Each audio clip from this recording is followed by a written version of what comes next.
नमस्कार, मैं पंकज प्रसून हूँ। आप सबका स्वागत है। नीरज जी ने कहा था कि मानव होना भाग्य है, कवि होना सौभाग्य। और वास्तव में मेरे लिए इससे ज़्यादा सौभाग्य की बात और क्या होगी कि महान अभिनेता और लेखक अनुपम खेर मेरी रचनाओं को अपनी आवाज़ में रिकॉर्ड करते हैं। उन्होंने मेरी कई कविताओं को पढ़ा है, उसे अपने सोशल मीडिया अकाउंट से पोस्ट किया है।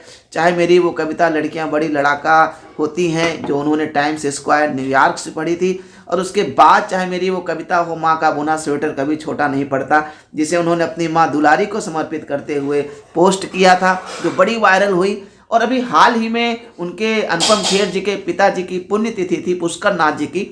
उन्होंने मेरी एक कविता जो पिता पर थी वो उन्होंने अपने पिताजी को याद करते हुए उनकी डेथ एनिवर्सरी के मौके पर उसको उन्होंने पढ़ा है। तो मैं चाहता हूं कि वो कविता अनुपम खेर जी की आप सुनिए, अनुपम खेर जी की आवाज़ में इस पंकज प्रसून की कविता।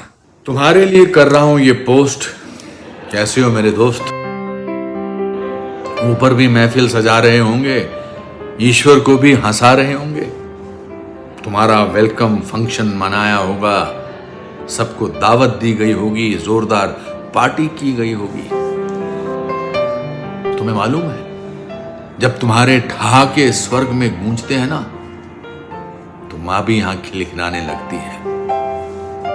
तुमको मैं दोस्त सा पिता कहूं या पिता सा दोस्त, जो मेरी शर्त भी पूरी करता था और मेरी जिद भी, जो मुझे मुस्कान देता था और पानी में भी गिरे मेरे आंसू को पहचान लेता था।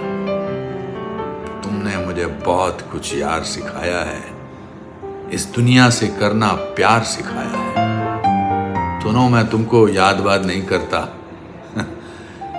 क्योंकि सच्चा दोस्त भुलाया नहीं जा सकता। तुमने मुझे हमेशा अंडरलाइन किया, कभी अंडर एस्टिमेट नहीं किया। चाहे वो अखबार में छपा मेरा नाम हो या मेरी जिंदगी का जुनून।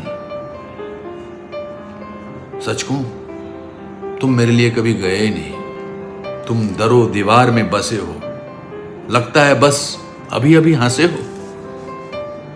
तुम खूबसूरत एहसासों में जिंदा हो, मां की सांसों में जिंदा हो, भाई की आवाज में जिंदा हो, दोस्तों के अल्फाज में जिंदा हो।